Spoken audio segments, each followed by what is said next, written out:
Olha, os astrônomos e cientistas ao redor do planeta estão empolgados com as últimas descobertas e missões espaciais e não é à toa. Estamos de fato vendo o alvorecer de uma nova era da astronomia, com tecnologias impressionantes e descobertas que fascinam qualquer um. Isso nos leva cada vez mais perto de compreendermos, o nosso lugar e o nosso papel no universo. Você já pensou nisso? Se você não tem olhado para o céu, metaforicamente, ultimamente, vamos convencer você que olhar para o céu, olha, vou te dizer que é fundamental. O que nos fez lembrar nos últimos dias foi o clarão que apareceu aqui no céu, na nossa região de Campinas e outras cidades. Descobrimos depois que foi realmente um meteorito ali no céu, mas quem vai explicar com toda a especialidade, é o astrônomo Rubens Azevedo, que está aqui com a gente. E ele trouxe até alguns meteoritos para contar toda essa história, como que acontece esse fenômeno, e até um telescópio portátil. Nós temos aqui hoje. Seja muito bem-vindo, Rubens. Obrigado, Estela. É um prazer estar aqui, uma honra estar aqui com vocês aqui para explicar um pouquinho do que aconteceu lá. Que maravilha! Olha, a gente vai começar então mostrando o que aconteceu no céu aqui da nossa região, o clarão. A gente tem as imagens e aí eu gostaria que você explicasse o que realmente aconteceu. Foi, na verdade, uma pequena partícula de um objeto, que se encontra no sistema solar, provavelmente de rocha, uma rocha ou provavelmente um metal ou a mistura dos dois, que foi atraído pela gravidade da Terra e com a velocidade muito grande, ele comprimiu o ar na frente, esse ar se condensa, esquenta muito e aí esquenta essa partícula, criando um vácuo atrás e ela explode. Quando explode, libera aquele clarão no céu. Na verdade, no máximo eu diria que ele é do tamanho de uma uva. Olha só, do tamanho de uma uva, e fez toda essa luminosidade que a gente viu então no céu. Aí o Rubens, eu convidei ele aqui porque ele tem histórias aqui de alguns meteoritos mesmo, de verdade, que foram encontrados em alguns lugares e vai explicar pra gente. Eu vou até pegar um aqui na minha mão pra gente poder mostrar. Esse aqui, por exemplo, foi encontrado onde, Rubens? Em Uruaçu, Goiás. Olha só, ele é bem pesado. Pesa quanto, assim? A densidade dele é que é maior, né? Ele é composto de ferro e níquel, E ele vem com um tamanho gigante e caiu um pedaço muito grande na região. Inclusive, deu problema que o dono da fazenda, onde caiu a parte maior, onde o meteorito caiu, ficou com medo de risco de vida por causa de que o pessoal estava cobiçando, porque ele vale uma certa quantia interessante vender no mercado.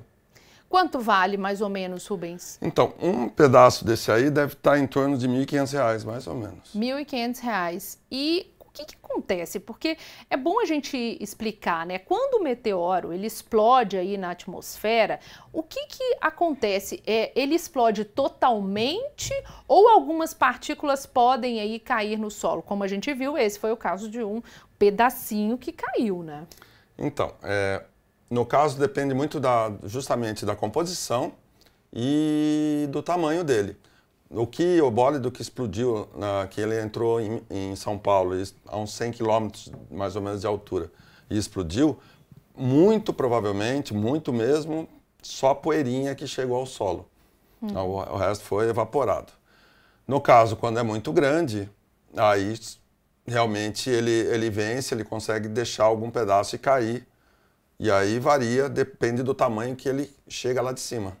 Entendi. Mas aí qual que é o risco para nós, seres humanos, então, de sermos atingidos aí por essa poeira espacial, por essas pedrinhas, os meteoritos? A poeira não causa nada, porque é partícula bem pequena.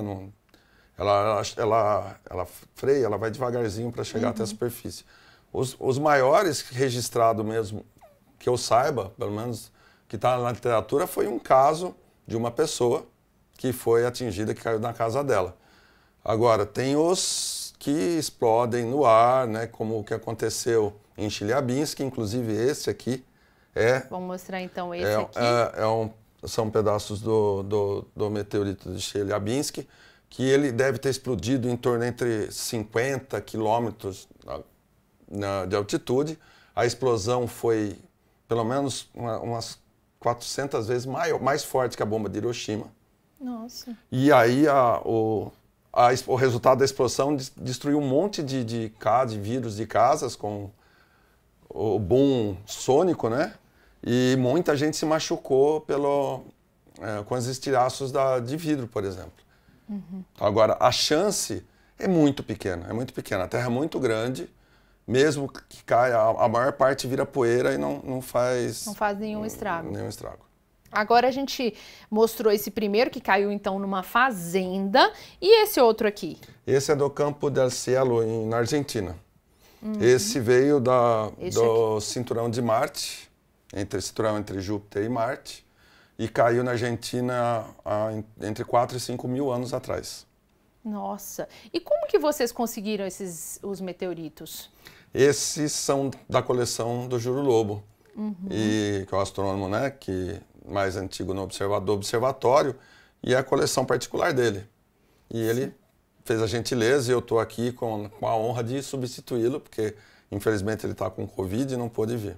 Sim, e esse aqui, na verdade, não é um meteorito, né? Ele é um meteorito também, só que também? ele é um vítreo, o corpo que caiu se chocou com uma área arenosa, desértica, e com o calor se fundiu com a areia, criando esse aspecto mais claro, lembrando um pedaço de vidro. E foi encontrado onde? Esse foi... Ih, agora você me pegou. Não sei. Não sei a procedência dele. O Júnior me passou essa informação, eu vou ficar devendo, depois eu passo para você. Não, mas tranquilo, mas não deixa de ser tem um outro aspecto, até parece com vidro aí, né, esse aspecto desse meteorito, né? E como que a gente pode falar um pouco dessa explosão que acontece no céu? Como que funciona isso, para explicar para as pessoas? Só um trechinho aqui, que ele parece que justamente é uma hipótese de que o pessoal do Oriente, vendo o choque de um meteorito com a areia formar isso, eles tiveram a ideia de pegar areia para fazer vidro. Pegar areia para fazer o vidro, isso. Pode ser isso. E no caso o que aconteceu foi, você tem uma partícula que é composta ou de rocha ou de metal, né? Ou mistura dos dois, que a Terra está orbitando em torno do Sol e essas partículas estão no sistema solar, também em órbita. Quando a atração gravitacional da Terra quando a Terra passa por um próximo desses detritos, a atração gravitacional puxa eles, né, para a nossa atmosfera, e ao entrar na atmosfera, pela velocidade, eles chegam, dependendo do tamanho, vai de 20 até mais de 150 mil quilômetros por hora. Com essa velocidade absurda, ele empurra a atmosfera. Essa atmosfera comprimida, ela fica mais densa e mais quente e esquenta esse objeto a ponto de chegar numa pressão e numa temperatura que ele explode. Que daí explode. E eu queria saber o seguinte, a gente sabe que um meteorito, né, matou aí os dinossauros, a gente pode falar isso há alguns milhões de anos? Sim, tem essa comprovação realmente? Tem várias comprovações que mostram que é Chicxulub, é o chamado meteorito de Chicxulub, há 65 milhões de anos atrás. Calcula-se que ele entrou na atmosfera com 10 quilômetros de diâmetro e atingiu ali a região do México, provocando uma cratera de aproximadamente 180 quilômetros. E com essa pancada, o tamanho é tão grande que o que gerou? Gerou terremotos, a atividade vulcânica aumentou muito, lançou muito detrito no ar, então cobriu a atmosfera e o Sol ficou muito mais difícil de entrar a luz solar, esfriando muito todo o planeta. E isso complicou a vida da maioria das plantas, peixes que viviam mais na superfície, os animais, né, que dependiam do ecossistema todo de planta e carnívoros, tudo. E a maioria se extinguiu. E qual que é a diferença? A gente colocou ali asteroide, né? Qual que é a diferença, né, do asteroide para o meteorito? Assim, é tamanho. No caso, não existe uma medida oficial, mas eles consideram, assim, acima de 1 metro de diâmetro, pode ser considerado um asteroide. Abaixo é um meteorito. Então, no caso dos dinossauros, seria mais um asteroide. Seria um asteroide, 10 quilômetros de diâmetro. Com certeza, né? Agora, qual seria o impacto de um asteroide se realmente tivesse um impacto com a Terra, né? Não, o de Chicxulub é um exemplo desse. Acabaria com toda a humanidade. Poderia não acabar com toda, mas acabou com boa parte, se eu não me engano, 90% das espécies foram extintas, né, um pouquinho menos, e só sobreviveram os pequenos mamíferos. Foi daí que, né, tem a explicação do desenvolvimento da evolução. Dos primeiros, os mamíferos conseguiram se esconder em tocas, tudo, e conseguiram sobreviver.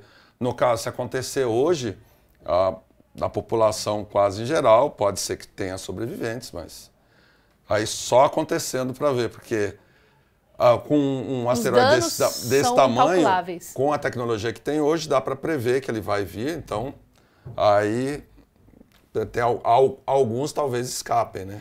Pois é, a gente, só para fazer uma analogia aí, até de brincadeira, tem o filme que fala exatamente, né, Não Olhe para Cima. Correto. Fala sobre isso, faz até uma crítica, né, da falta de investimento científico, da falta, né, de investimento, que eu falo realmente de dinheiro aí para pesquisa. É um filme crítico, a gente sabe disso, de crítica também à política, né, aí a gente pode ficar aqui horas conversando sobre isso. E até fala sobre o impacto, né, de um asteroide com a Terra. Aí eu gostaria de saber, nesse caso, vocês chegaram a discutir sobre esse filme, acharam interessante? Existe alguma coisa ali que pode acontecer na história real? Não, assim, no caso mostra o Subaru, né, o telescópio, que mais como funciona aquilo. Agora, o restante é ficção ainda, não tem ainda nenhum asteroide vindo para nós. Agora, a descrença na tecnologia, na ciência, em toda aquela...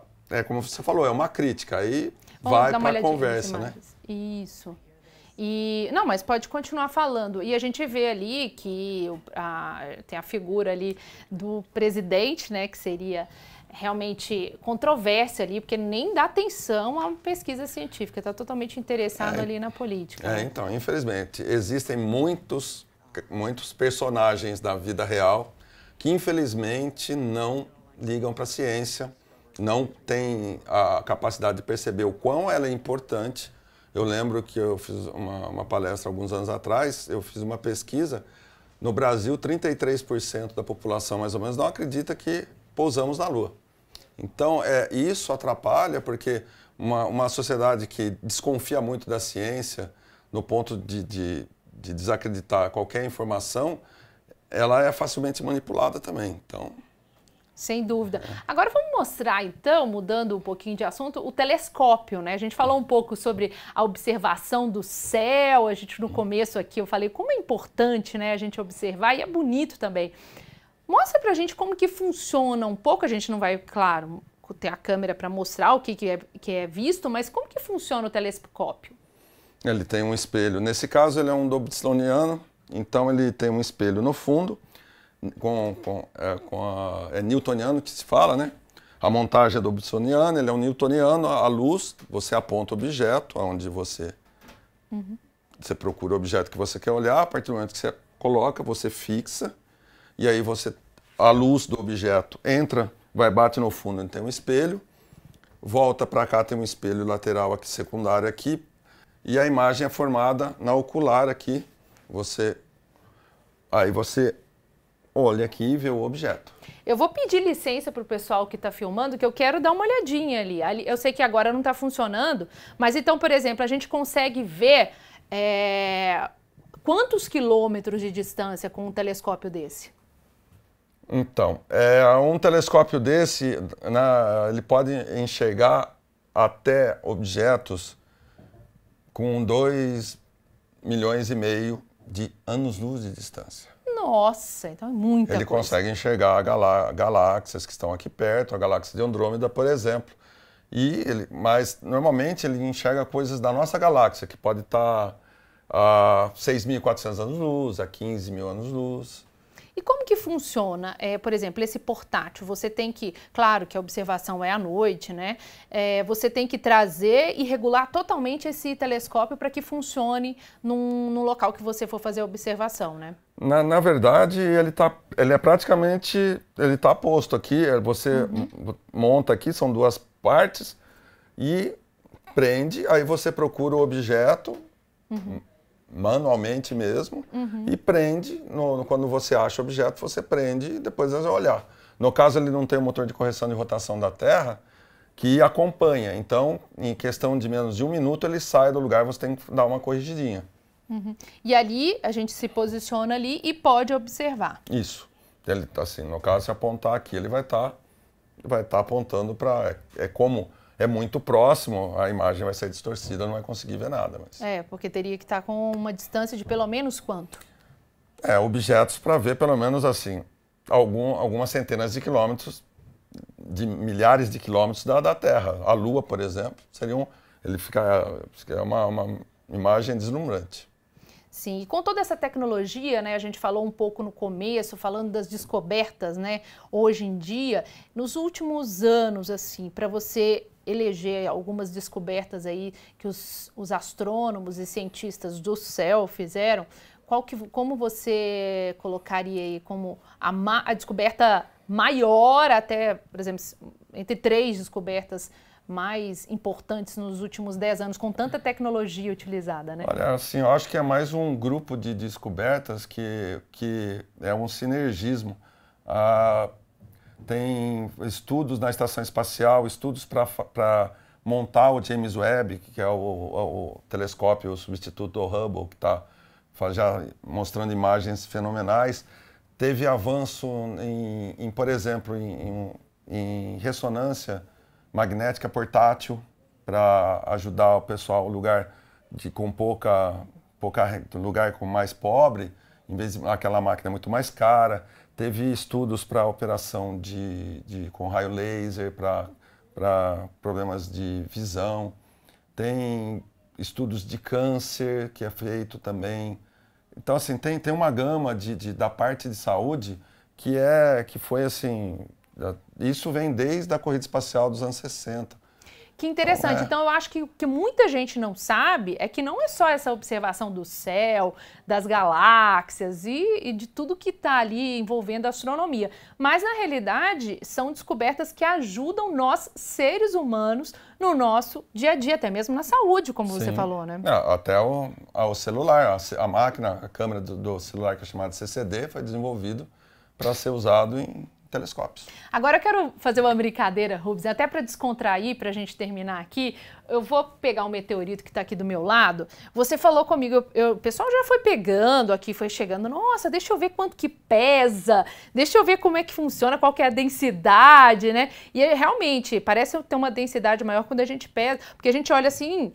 A gente tem, na verdade, dentro, né, dos nossos 5 sentidos, a gente tem a memória do que a gente já pegou, que é daqui da Terra, né? Então, quando a gente pega, ele pesa mais, né, do que a gente imagina. E aí você brincou, cuidado que é radioativo. Conta isso pra gente, não tem nenhuma radioatividade, né? Só para o pessoal entender. Vou até pegar um outro aqui, que a densidade é maior, é impressionante. E, na verdade, eles são núcleos de ferro, né? Ferro e níquel.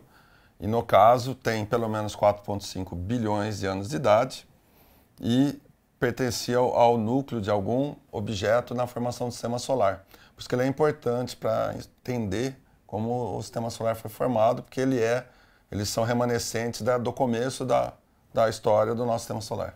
E é impressionante, a gente pensa assim, não, esse meteorito, ele pesa como uma pedra, não é, a densidade é bem maior mesmo, quando a gente pega, a gente sente essa sensação de maior peso mesmo, esse mais ainda, né? Sim, esse tem mais concentração provavelmente de ferro, então ele fica mais pesado.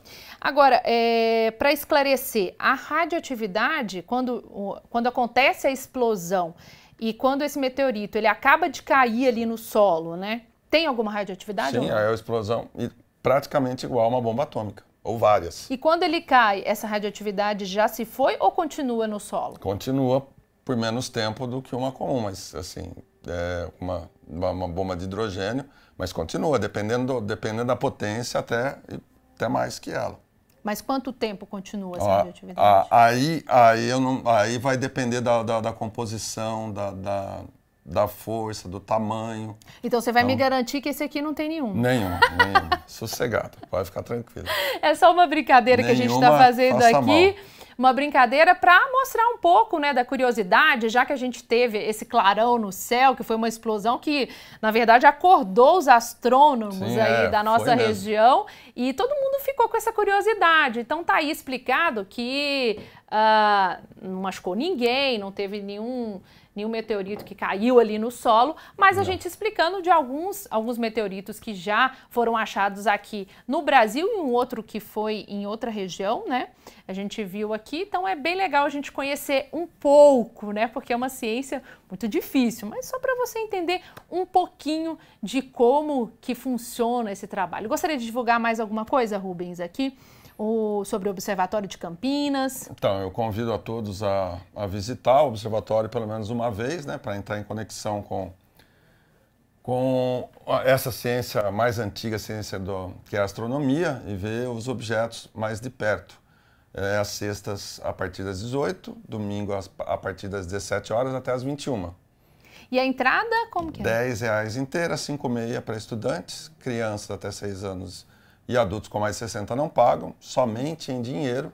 O século XX não chegou ainda lá, infelizmente, por causa do problema de sinal. E é só entrar, pagar, chegar, entrar, pagar e entrar. É tranquilo, é só R$10 a entrada, meia R$5. Crianças aí até 6 anos não pagam, então você está convidado a ir no Observatório de Campinas. Agora, para a gente encerrar, eu gostaria até de fazer um encerramento aqui, falando um pouco sobre essa questão da observação do céu. E eu comentei que aqui no Swiss Park, depois que eu saio, né, com o meu carro aqui, onde fica, na verdade, a emissora da Rede Família em Campinas, né? Eu saio e gosto muito de observar a Lua. E aí o Rubens contou pra gente que vai ter um momento que vai acontecer uma observação realmente aqui do céu para algumas pessoas e a gente até vai cobrir e trazer para você, não é, Rubens? Esperamos que sim, que tudo é certo, porque precisa o tempo para estar limpo, né? Para poder fazer a observação, aí a gente vai trazer um telescópio portátil, não vai ser esse aqui, é diferente. Vai ser outro, porque esse não tem a correção para ficar acompanhando o objeto, né? Que dá a rotação da Terra, mas com certeza a gente está planejando fazer isso aqui no Swiss Park.